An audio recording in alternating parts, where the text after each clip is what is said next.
Assalamualaikum warahmatullahi wabarakatuh. Alhamdulillahi wassalatu wassalamu ala rasulillah wa ala alihi wa sahbihi wa man tabi'ahum bi ihsanin ila yaumiddin wa la hawla wa la quwwata illa billah, amma ba'du.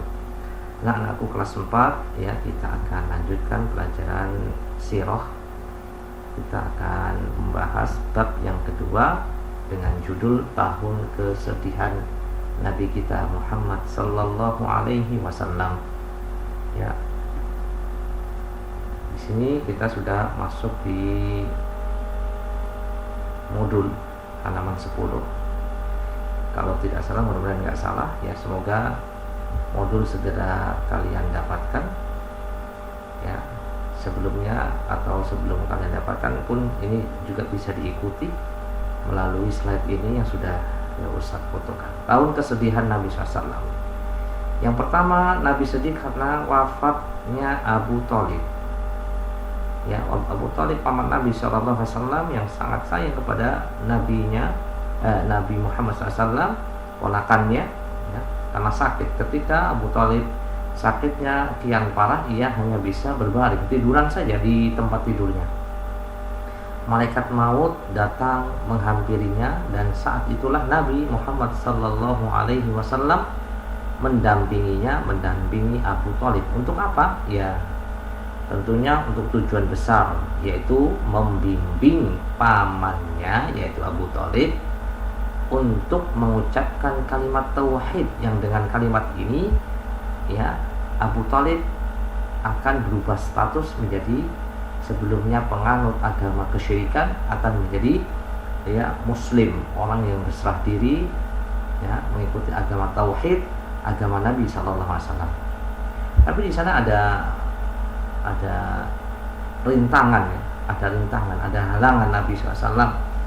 Di sana ada Abu Jahal yang juga mendampingi, ada di samping Abu Thalib saat sakaratul maut, Abu Jahal dan Abu Umayyah, yang terus mendesak agar Abu Thalib tidak mengucapkan kalimat tauhid, supaya Abu Thalib tidak meninggalkan agamanya Abdul Muthalib, agama kesyirikan.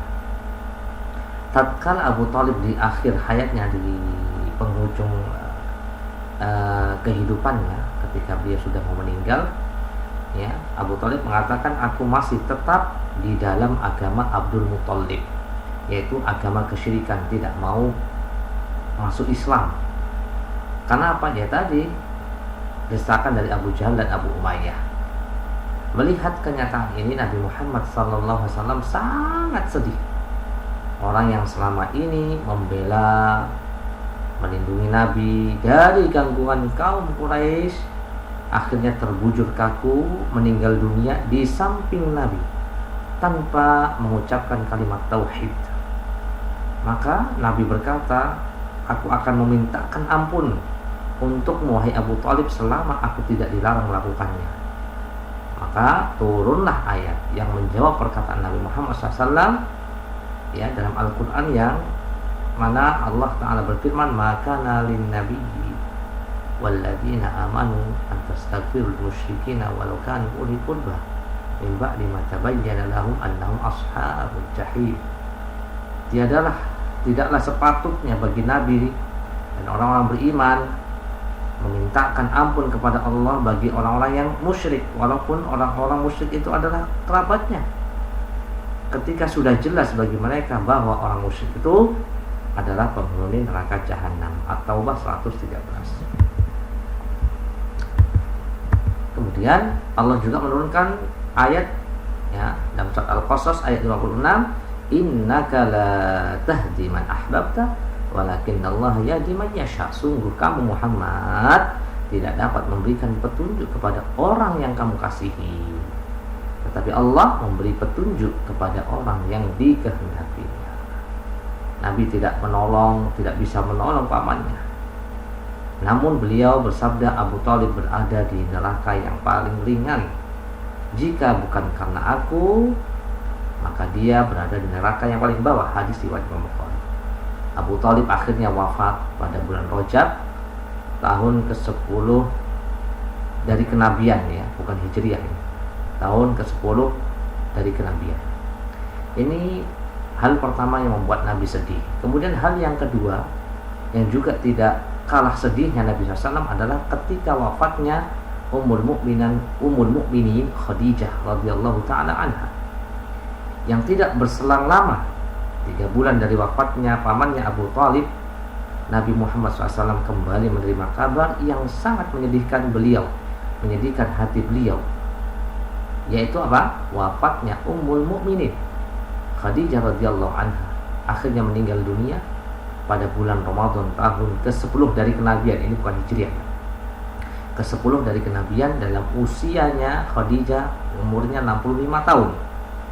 Ya, sudah tua memang ya, 65 tahun Khadijah meninggal. Jadi sosok Khadijah adalah nikmat Allah yang paling besar, paling agung bagi Nabi Muhammad sallallahu alaihi wasallam. Kenapa? Karena dia senantiasa menghibur Nabi di saat Nabi cemas, ya, di saat Nabi membutuhkan, khawatir, takut, maka Khadijah memberikan pertolongan di saat kritis, ya. Maka ia selalu membela Nabi, baik dengan jiwa maupun dengan hartanya. Rasulullah SAW tidak mampu menyembunyikan kesedihan tersebut. Beliau bersabda tentang diri Khadijah dalam sabdanya, dia telah beriman kepadaku saat manusia tidak ada yang beriman. Dia membenarkanku di saat manusia mendustakanku. Dia telah membantuku dengan hartanya di saat manusia tidak mau memberikan hartanya kepada Allah. Ya, Allah mengaruniakan anak darinya saat Allah tidak memberikan dari istri-istri yang lain. Hadis riwayat Imam Ahmad. Sungguh sangat menyedihkan sekali 2 kejadian di atas, wafatnya Abu Thalib pamannya dan wafatnya istri beliau yang sangat dicintai oleh Nabi Muhammad SAW, yaitu Ummul Mukminin Khadijah radhiyallahu taala anha. Sampai di sini, barakallahu fikum. Ya, jangan lupa untuk mengerjakan post test ya. Itu linknya dan barcode bisa di-scan. Wassallallahu ala nabiyyina Muhammadin wa ala alihi wasallam. Syukran wa jazakumullahu khairan. Kita tutup dengan kafaratul majlis. Subhanakallahumma wa bihamdika asyhadu an la ilaha illa anta astaghfiruka wa atubu ilaik. Assalamualaikum warahmatullahi wabarakatuh.